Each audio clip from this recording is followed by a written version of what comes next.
गरीब की बारिश। शहर की कच्ची बस्ती में एक गरीब मजदूर कालू रहा करता था। कालू के घर में उसकी पत्नी जानकी थी। जानकी लोगों के घरों में झाड़ू पोछा करके कुछ पैसे कमा लेती थी और वहीं कालू किसी तरह मेहनत मजदूरी करके 2 वक्त की रोटी का जुगाड़ कर लेता था। कुछ दिनों से हो रही बारिश के कारण कालू की मजदूरी बंद हो गई थी। अरे जानकी, इस बार तो बरसात ने हद ही कर दी, रुकने का नाम ही नहीं ले रही। कुछ समझ में नहीं आ रहा, अगर इसी तरह काम पर नहीं गया तो 2 वक्त की रोटी का जुगाड़ कैसे होगा। अरे तुम चिंता क्यों करते हो, बारिश का क्या है, 1 आध दिन में रुक जाएगी और उसके बाद में फिर से काम शुरू हो जाएगा। अरे 3 दिन तो हो गए, बरसात तो रुक ही नहीं रही है और आगे भी रुकने के कोई आसार नहीं दिख रहे। तो क्या हुआ, तुम्हारा काम बंद हुआ है ना? मैं तो अभी भी लोगों के घर झाड़ू पोछा करने जाती ही हूँ। मेरे पगार से कुछ दिन तो निकल ही जाएंगे। अरे घर का खर्चा तो हम किसी तरह चला लेंगे जानकी, लेकिन ये जो छत टपक रही है इसका क्या करेंगे? ये बात तो आपकी सही है। हमारी झोपड़ी अब काफी पुरानी हो चुकी है और इसके छप्पर में भी कई सारे छेद हो गए हैं। रात भर पानी टपकता रहता है। अरे मैं भी इसी बात से बहुत परेशान रहता हूँ। कहीं किसी दिन ज्यादा बारिश आ गई तो हमारी झोपड़ी टूटकर बिखर ना जाए। राम राम राम, ऐसी अशुभ बातें क्यों करते हो? अरे ऐसा कुछ नहीं होने वाला। ये झोपड़ी ही तो हमारा सब कुछ है। अगर यही नहीं रही तो हम जाएंगे कहाँ? ठीक है जानकी, जब तुम्हारी पगार मिल जाएगी तो कुछ पैसे बचाकर झोपड़ी के छप्पर की मरम्मत करवा लेंगे। शायद हमारी परेशानी कुछ कम हो जाए। ठीक है जी, अब ना ज्यादा परेशान मत हो। ये लो, खाना खा लो और सो जाओ। सुबह मुझे भी जल्दी काम पर जाना है। जानकी और कालू अपनी झोपड़ी में सो गए। रात को अचानक से बहुत तेज बारिश शुरू हो गई। धीरे धीरे बारिश का पानी कालू की बस्ती में भरने लगा। पानी भरते भरते झोपड़ी के बाहर तक पहुंच गया था। सुबह के वक्त जब कालू और जानकी सोकर उठे, हे भगवान, ये क्या हो गया? बारिश का पानी तो हमारे घरों तक पहुंच चुका है। अब मैं काम पर कैसे जाऊंगी?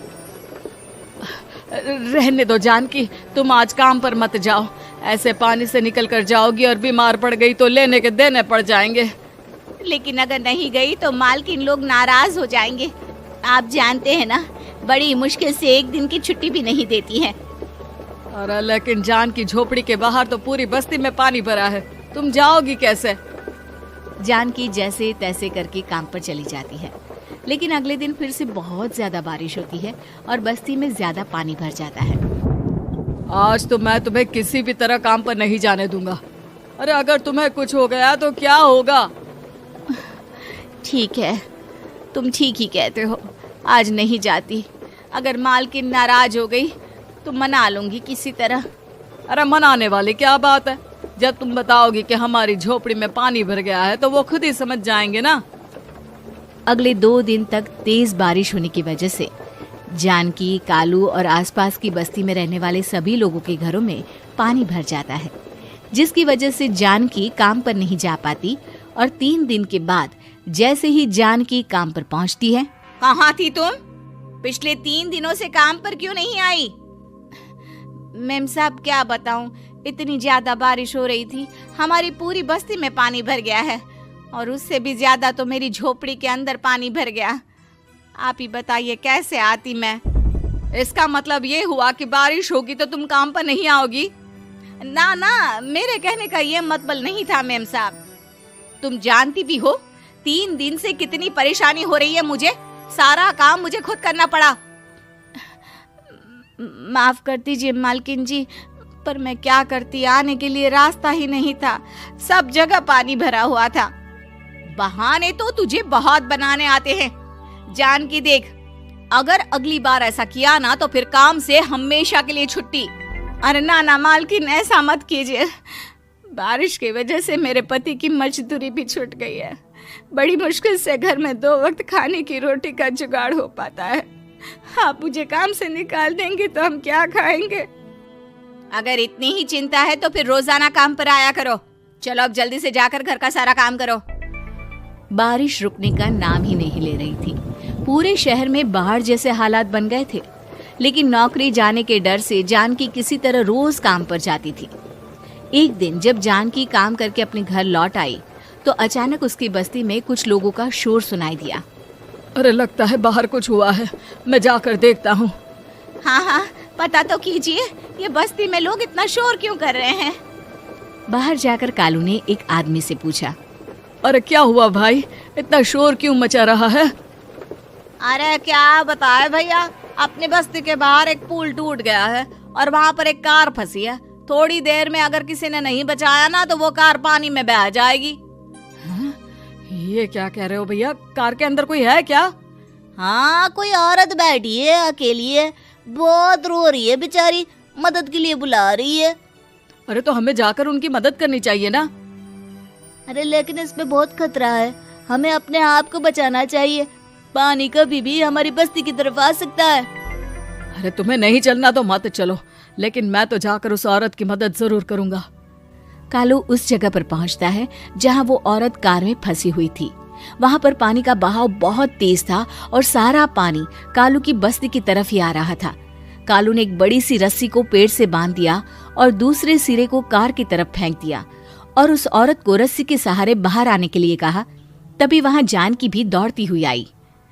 अरे ये तो मेरी मालकिन है, जिनके यहाँ मैं काम करने जाती हूँ। अरे मैडम जी, आप डरिएगा मत, आपको कुछ नहीं होगा। आपकी गाड़ी को भी मैंने रस्सी से बांध दिया है। थोड़ी देर में पानी का बहाव कम हो जाएगा, फिर हम आपकी कार को भी बाहर निकाल लेंगे। क्या तुम जानकी के पति हो?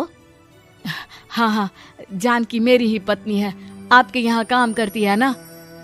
लेकिन मेम साहब, आप यहाँ पानी में कैसे फंस गई? अब क्या बताऊं, मैं अपनी सहेलियों के साथ पिकनिक पर गई थी, वहीं से लौट रही थी। अचानक पानी का बहाव तेज हो गया और मेरी गाड़ी फंस गई। अरे कोई बात नहीं मालकिन, अब ना आप बिल्कुल सुरक्षित हैं।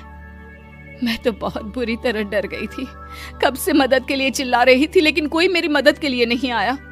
भला हो तुम्हारा पति का जिसने मेरी जान बचा ली। लेकिन जानकी, मैंने तुम्हारे साथ बहुत गलत व्यवहार किया। इतने खराब मौसम और बाढ़ में भी तुम्हें काम पर आने के लिए कहा, नौकरी से निकालने की धमकी भी दी, और तुमने मेरी जान बचाई। मुझे माफ कर दो। अरे कोई बात नहीं मालकिन, आपकी जान बचाना तो हमारा धर्म था। देखो जानकी, तुम्हारी झोपड़ी में जो भी नुकसान हुआ है उसके लिए मैं तुम्हें पैसे दूंगी। आज तुम्हारे पति ने मेरी जान बचाई है और आज के बाद मैं तुम्हें कभी भी नौकरी से निकालने की धमकी नहीं दूंगी। आज मैं तुम्हारी परेशानी को अच्छी तरह समझ चुकी हूँ। हम जैसे पैसे वाले लोगों के लिए अपने घर में बैठकर बारिश का मजा लेना बहुत आसान है, लेकिन तुम गरीब लोगों के लिए बाढ़ और बारिश काफी परेशानी खड़ी कर देते हैं। ये बात मुझे आज अच्छी तरह समझ आ गई है। आपका बहुत बहुत धन्यवाद मालकिन।